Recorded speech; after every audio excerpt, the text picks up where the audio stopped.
Salut Louis, c'est Antoine aux vacations. Salut, ça va? Bah ouais, toi, dis-nous tout après cet épisode d'hier. Écoute, ouais, il y a eu un petit peu de bordel. Hier, ça a attaqué pas mal, hein, depuis 2 jours, c'était cool, ça allait vite. Et hier, le vent s'est renforcé, on était sous code zéro, là. J'avais mis un peu dans ma ligne de mire Sébastien Marseille, là, qui était à une vingtaine de milles de moi. Et puis, le vent est rentré, donc j'ai roulé mon code zéro. Jusqu'à là, rien de bien grave.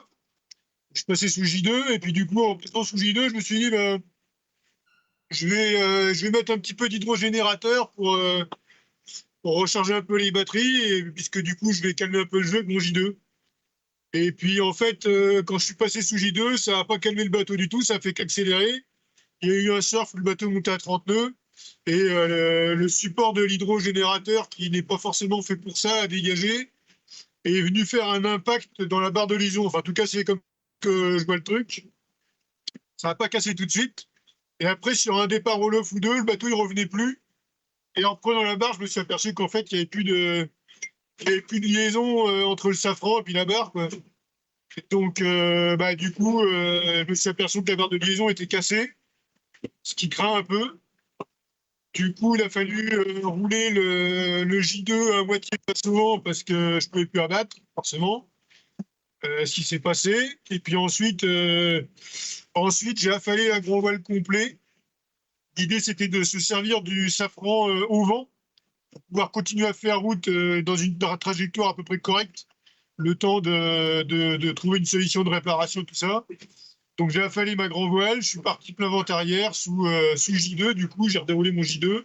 Et pour utiliser le safran au vent, j'ai quillé et ballasté mon bateau au vent pour faire contre-giter le bateau, ce qui permet d'utiliser le safran au vent. Si jamais le bateau l'offre, la voile d'avant fait rabattre le bateau. Et si le bateau veut partir à la battée, il y a toujours le safran qui l'envoie. Donc ça fait une situation safe. Et comme il y avait du vent, ça m'a permis de naviguer à 10-12 nœuds toute la nuit sans trop de problèmes. Bon, c'était beaucoup moins rapide que ce que j'aurais dû faire. Mais, voilà. Et puis après, bah, j'ai démonté cette barre de liaison là, qui est derrière le bateau. C'est pas simple parce que t'es un peu sujet aux vagues et tout le bordel. Il y a de la mer, hein, il y a vachement de mer hier. J'ai la chance d'avoir bricolé l'été dernier une petite trappe d'accès par la petite cabane que j'ai derrière sur mon cockpit, donc j'ai pu accéder au tableau arrière sans trop de problèmes quand même. Et puis j'ai contacté un peu mon équipe là et j'ai eu la bonne surprise. Moi je m'attendais à m'attaquer à faire de la strat et tout. Et j'ai eu la bonne surprise qu'en fait, ils avaient anticipé un petit peu ça. Alors, j'avais pas une barre de liaison en secours, mais par contre, ils avaient fabriqué un manchon sur ma barre avec le diamètre de la barre de liaison qui me permet de manchonner sans passer des heures à faire de la strat. Donc, j'ai passé la nuit à transformer mon cockpit en chantier naval pour d'abord reprendre la bonne cote de ma barre de liaison, recouper tout ça, poncer tout ce qui était dégagé, tout ce qui était cramé, tout ce qui était abîmé, sortir le matos, la colle, tout ça qui a été quand même hyper bien rangé dans mon bateau. Je suis impressionné sur comment a été bien mis, tout le composite, tout ça. Donc j'avais tout le matos qui allait bien. Heureusement, donc ça a pu me permettre d'aller assez vite pour réparer. Et donc j'ai donc préparé le collage de ces pièces et puis recoupé tout ça et recoller ma barre de liaison, aligner tout. Et puis après, il a fallu attendre que ça sèche. Donc, il a fallu quelques heures de séchage pour la colle. Et puis, ce matin, là, avant de renvoyer, j'ai remis un petit coup de chauffage dessus pour accélérer un peu la colle. Et il se trouve que depuis une journée ou deux, mon hook de grand voile avait continué à faire des siennes. Donc, j'avais profité avec la grand voile basse pour démonter les chariots du haut, rattaquer mon hook de grand voile, mon chariot de tête, tout nettoyer, mettre du produit vaisselle dedans, tout nettoyer, renvoyer tout ça. Donc, ça prend beaucoup d'énergie et pas mal de temps. Et au final, je suis content parce que le bateau est reparti à 100%. Et ça, c'est cool. Et, voilà. Et donc, je remercie bien mon équipe qui a bien bossé sur ce genre de truc que moi, j'aurais même pas anticipé. Dans la bagarre, je perds un niveau quand même parce que bon, le support a dégagé, mais l'hydro a ramassé un peu aussi. Donc, il m'en reste un autre. J'ai encore du gasoil à bord. J'ai mis des panneaux solaires et un hydro. Donc, normalement, je dois pouvoir m'en sortir pour remonter quand même comme ça. Mais voilà un peu ce qui s'est passé. Ça m'a bien cramé un peu cette nuit, donc j'ai pu dormir un peu après, là. Mais voilà, donc c'est belle avarie quand même, c'est pas anodin, et je suis content d'avoir réglé ce souci-là. Ok, ouais, psychologiquement, ça va faire du bien de savoir que c'est derrière toi. Ouais, alors quand j'ai vu ce que c'était comme casse, je me suis dit, je ne savais pas quel temps ça allait me prendre, parce que si si je devais faire de la strat, aligner et tout, ça aurait pu me prendre la journée d'aujourd'hui à bosser là-dessus, donc être arrêté toute la journée. Et au final, vu que c'était vachement bien anticipé, j'ai la chance d'avoir pu réparer relativement assez rapidement. Ça, c'est super. Et donc, ouais, je suis assez content d'être parti. J'étais pas inquiet sur le fait de se dire que j'allais abandonner quoi que ce soit, parce que je savais que ça allait être réparable quand même, mais je ne savais pas quel temps ça allait me prendre, et donc et j'ai été rassuré de savoir que tout était bien anticipé en amont. Ça, c'est cool. Ok, et bon, ça fait plaisir. Est-ce que tu peux nous parler de ce qui t'attend là, des prochaines heures, prochains jours? T'es assez sud par rapport à Seb Marseille. C'est quoi le programme? Alors, j'ai pas trop eu le choix d'être sud cette nuit parce que Seb lui naviguait, j'imagine, sous fractionné ou sous Solent, qui est un petit peu plus haut que moi. C'est ce que je voulais faire aussi, mais avec mon avarie, j'ai dû naviguer plein vent arrière.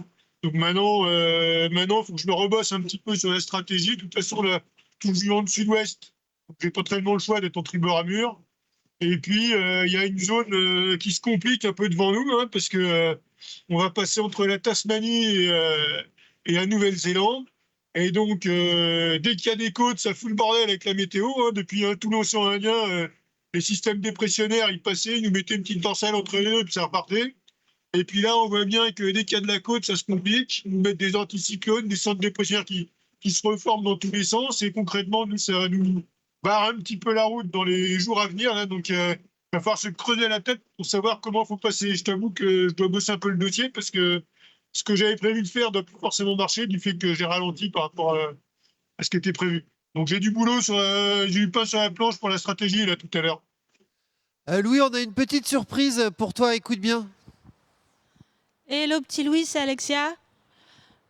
J'avais Ah, ça juste va, envie de Aïcha? te dire, ouais, je me suis perdue au Sable d'Olonne, de te dire que je suis super fière de toi. Maintenant, l'enjeu, c'est vraiment de te reposer et de garder ta lucidité, ouais, pour la météo qui a l'air assez moqueuse et joueuse pour les prochains jours. Donc, tu fais comment pour te reposer là?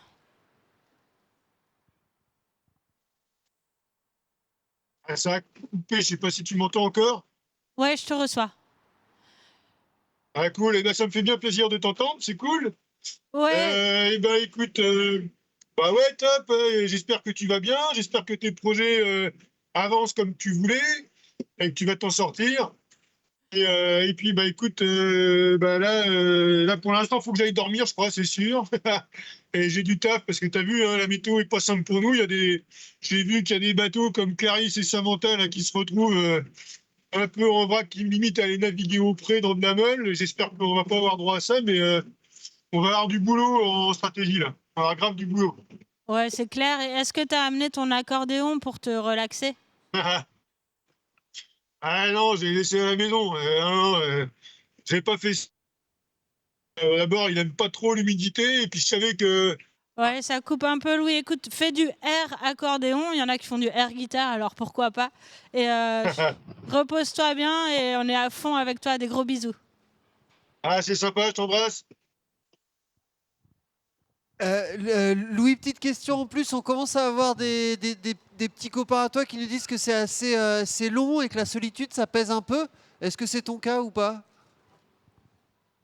Écoute, non. Je suis peut-être insociable, c'est peut-être pour ça, j'en sais rien. Non, non, écoute, moi j'étais préparé à ce que ça dure.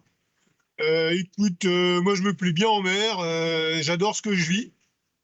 J'ai eu un moment pas facile à passer récemment pour des raisons personnelles et familiales.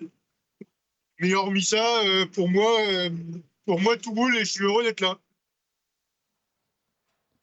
Au top. Tu sais qu'il y a Noël dans quelques jours. Est-ce que tu penses un peu? Est-ce que tu as prévu des petits trucs ou... Ouais, Louis, on t'a perdu. Ouais, c'est bon, je suis revenu. J'ai pas entendu du coup ta dernière question. Ouais, est-ce qu'on pense un peu à Noël ou pas du tout? Ouais, c'est quand ça? Ouais, non, écoute, je suis pas un. J'aimais bien quand j'étais gamin, ces périodes-là, c'était sympa.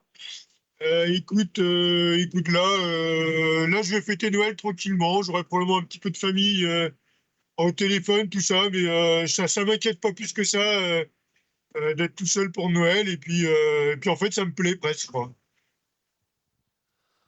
Bon, génial. Écoute, on est content que les petits soucis soient derrière toi, que tu as résisté à les petits problèmes que tu évoquais à l'instant là. Et puis, désolé pour cette histoire de mini avarie. On a repris. Moque-toi. Ouais. Euh, mais tu as bien fait de nous en parler. Plein de bonnes choses, Non, Louis. pas de souci. En fait, effectivement, ouais, j'ai prévenu là. En fait, j'essaye de faire le truc dans les règles. Quand je dois me les ralentir, je préviens un peu la DC, tout ça. Donc, j'essaye de faire le boulot.